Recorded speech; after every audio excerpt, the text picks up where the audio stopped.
विधानसभा चुनाव की मतगणना पूरी हो चुकी है। छत्तीसगढ़ सहित मध्य प्रदेश और राजस्थान में भी भारतीय जनता पार्टी की सरकार बनना तय हो चुका है, लेकिन भारतीय जनता पार्टी अभी तक ये तय नहीं कर पाई है कि इन तीनों राज्यों में राज्य के मुख्यमंत्री कौन होंगे। जी नमस्कार दोस्तों, मैं हूं बीडी निजामी और आप देख रहे हैं न्यूज़ T20।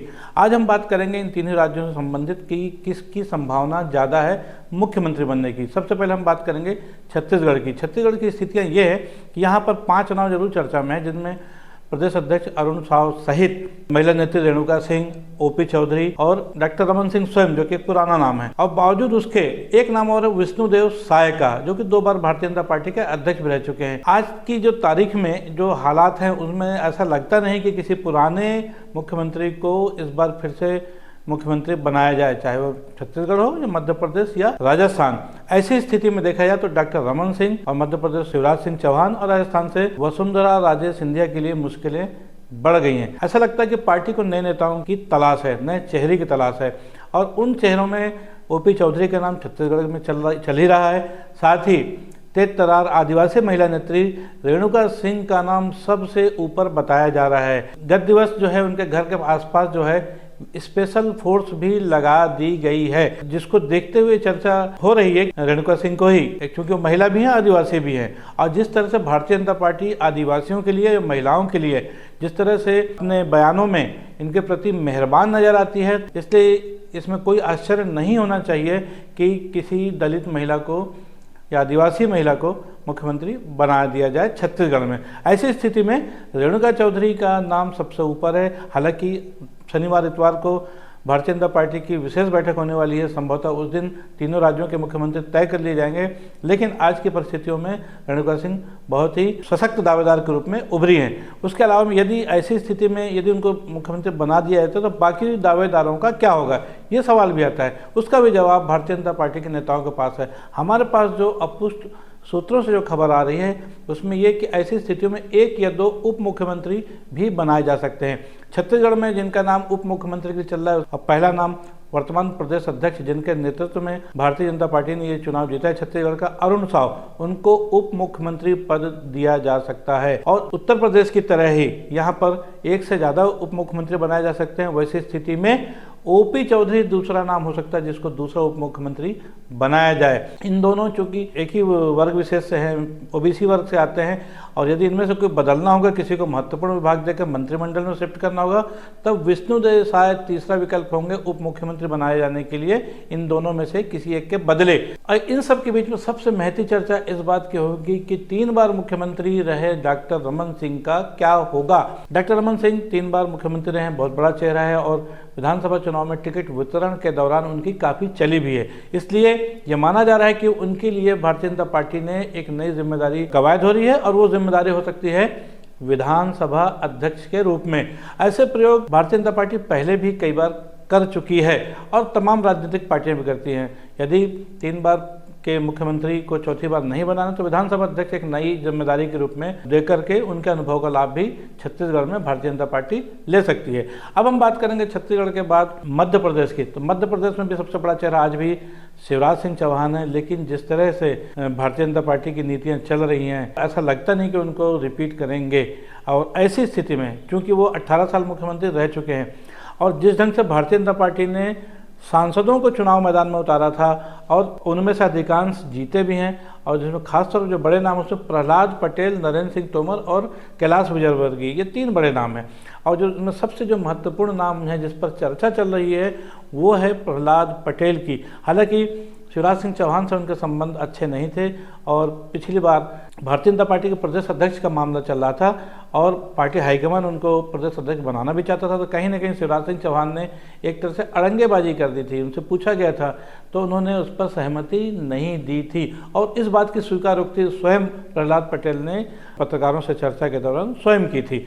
बहरहाल तो देखा जाए नया सीएम जो मध्य प्रदेश का प्रहलाद पटेल होते हैं या नरेंद्र सिंह तोमर या कुछ तीसरा, ये सवाल होगा। लेकिन ऐसा लगता नहीं कि शिवराज सिंह चौहान को पार्टी का आला कमान इस बार मुख्यमंत्री पद की जिम्मेदारी सौंपेगा। अब हम बात करते हैं राजस्थान के। राजस्थान में वसुंधरा राजे सिंधिया आज भी सबसे बड़ा चेहरा है, लेकिन जो परिस्थितियां छत्तीसगढ़ और मध्य प्रदेश में कमोबेश वही परिस्थितियां राजस्थान में भी नजर आ रही हैं।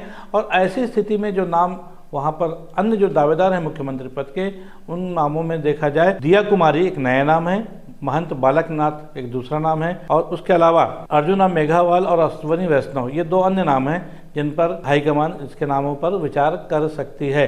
महंत बालकनाथ जो कि तिजारा विधानसभा से जीते हैं और योगी आदित्यनाथ की तरह ही उनका एक आभा मंडल है राजस्थान की राजनीति में। एक वोट सर्वे हुआ था मतगणना से पहले और जिसमें वो भारतीय जनता पार्टी की ओर से सबसे ज़्यादा जो सर्वाधिक लोकप्रियता वाला जो एक एग्जिट पोल उनके बतौर मुख्यमंत्री भाजपा के, उसमें उनका नाम सर्वोपरि था। इसलिए महंत बालकनाथ या दिया कुमारी भी वो नाम चेहरे हो सकते हैं जिन पर पार्टी हाईकमान मोहर लगाए। ये तो थी कौन बनेगा मुख्यमंत्री संबंधित 3 राज्यों का हमारा विश्लेषण।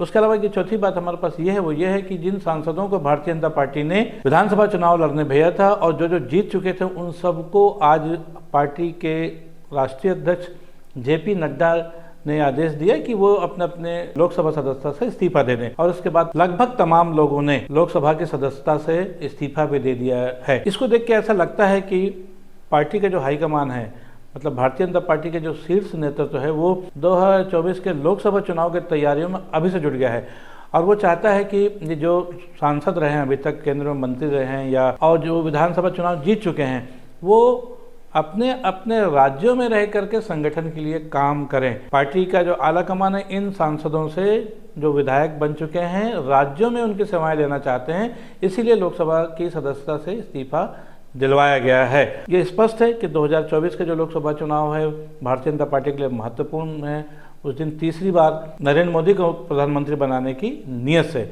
अब हम बात करते हैं छत्तीसगढ़ की राजनीति की, तो भूपेश बघेल के इस्तीफा देने के बाद प्रदेश के महाधिवक्ता सतीश वर्मा ने भी अपना इस्तीफा राज्यपाल को सौंप दिया है। उसके बाद राज्य के प्रमुख सचिव अशोक शुक्ला भी इस्तीफा दे चुके हैं।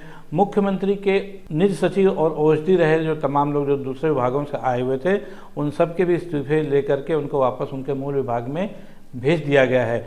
अब हम बात करेंगे चुनाव से जुड़ी 2-3 महत्वपूर्ण रोचक खबरों की। उसमें से यह है कि भले ही एक तरफ 90 में से 54 सीट जीतकर भारतीय जनता पार्टी छत्तीसगढ़ में सत्ता पर काबिज हो चुकी है, लेकिन छत्तीसगढ़ के 3 जिले ऐसे हैं जहां पर भारतीय जनता पार्टी का खाता भी नहीं खुला और ये वो जिले हैं जिनमें पहला नाम है बालोद का, दूसरा नाम है जांजगीर का, तीसरा है जांजगीर से अलग हुए शक्ति जिले का।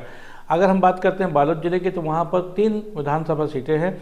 तीनों विधानसभा सीटों में संजारी बालोद है जहां से संगीता सिन्हा लगातार दूसरी बार कांग्रेस की टिकट पर विधायक बनी है। गुंडरदेही से कुंवर सिंह निषाद कांग्रेस के प्रत्याशी दूसरी बार वो भी लगातार विधायक बने हैं और दौंडी लोहारा से खासतौर पर अनिला भेड़िया लगातार तीसरी बार जीती हैं और अनिला भेड़िया वो नाम है जो कि महिला एवं बाल विकास मंत्री भी रही हैं पिछली कांग्रेस की सरकार में। अब हम बात करेंगे जांजगीर की, तो जांजगीर जिले की बात करें वहाँ 3 विधानसभा रह गई हैं। वहाँ से शक्ति जिला अलग कट के अलग हो गया है, तो उसमें जांजगीर, अकलतरा और पामगढ़, और इसमें जांजगीर से व्यास कश्यप है जिन्होंने नारायण चंदेल को भाजपा के बड़े नेता प्रतिपक्ष उनको हराकर चुनाव जीता है। उसके अलावा पामगढ़ से शेष राज हरबंश है, वो नाम कांग्रेस का जो कि विधानसभा चुनाव पहुंचे हैं, और अकलतरा से राघवेंद्र सिंह। ये जांजगीर की 3 सीटों पर कांग्रेस का कब्जा है। ऐसे ही शक्ति में चरणदास महंत जो कि विधानसभा अध्यक्ष हैं, वो चुनाव जीतकर फिर एक बार विधानसभा में है। चंद्रपुर से रामकुमार यादव और जयपुर से बालेश्वर साहू, ये भी कांग्रेस के कैंडिडेट थे। इस तरह तीनों जिलों में भारतीय जनता पार्टी का खाता भी नहीं खुला, ये महत्वपूर्ण बात है। अब हम बात करते हैं भक्तों की। भक्त तो कई तरह के होते हैं, शंकर जी के भक्त होते हैं, कृष्ण जी के, राम जी के, हनुमान जी के भक्त, लेकिन मोदी भक्तों की चर्चा आजकल काफ़ी तेज़ी से चल रही है और मोदी भक्तों को लेकर के न सिर्फ तारीफ़ की जाती है बल्कि कई बार व्यंग्य भी कसे जाते हैं। लेकिन कुछ लोग ऐसे होते हैं जिनको फ़ख्र महसूस होता है, गर्व महसूस होता है अपने आप को मोदी भक्त कहलाने का। ऐसे ही एक अंध भक्त भिलाई में भी हैं। भिलाई में हालांकि बहुत सारे हैं, लेकिन सार्वजनिक रूप से उन्होंने जिनको स्वीकारा है, आइए हमारी एक छोटी सी क्लिपिंग में हम आपको दिखाएंगे कि वो कौन है अंधभक्त जो कि भिलाई में रहते हैं और अपने आप को सार्वजनिक रूप से कहते हैं कि हाँ मैं मोदी जी का अंधभक्त हूँ। देखिए एक छोटी सी क्लिपिंग। आपका परिचय देंगे सर। मैं संजय लड्डू और बीजेपी का सक्रिय कार्यकर्ता हूँ और बीजेपी का समर्थक हूँ। मोदी जी का अंधभक्त, साफ मैं बोलना चाहूँगा कि मोदी जी का अंधभक्त। और मैं समझता हूँ कि छत्तीसगढ़ की जनता ने 5 साल पहले जो गलती की थी उस गलती का प्रायश्चित किया है और पूर्ण बहुमत से सरकार बन रही है। मध्य प्रदेश में भी बन रही है, राजस्थान में भी बन रही है और छत्तीसगढ़ में भी बन रही है। ये सब कार्यकर्ताओं की जीत है, ये मोदी जी की जीत है, हर समर्पित कार्यकर्ता की जीत है। दोस्तों, खबरें तो रोज आती हैं, अखबार के माध्यम से भी, टीवी चैनलों के माध्यम से भी और व्हाट्सएप ग्रुपों के माध्यम से। इसलिए हम चाहते हैं कि हम ऐसी खबरें आप तक परोसें जो कि आम खबरों से हट के हो, जिसमें चुनावी विश्लेषण भी, कुछ चुनावी घटनाएं, कुछ राजनेताओं की भी घटनाएं हम सुनाते हैं। दोस्तों, आज के लिए बस इतना ही। हमारी ये खबर, हमारा ये विश्लेषण आपको कैसा लगा, इस पर अपनी राय अवश्य दें। हमारी खबर को लाइक करें, हमारे चैनल को सब्सक्राइब करें। कल फिर मिलेंगे किसी नए विश्लेषण के साथ, तब तक के लिए दीजिए इजाज़त। जय हिंद, जय भारत, जय छत्तीसगढ़।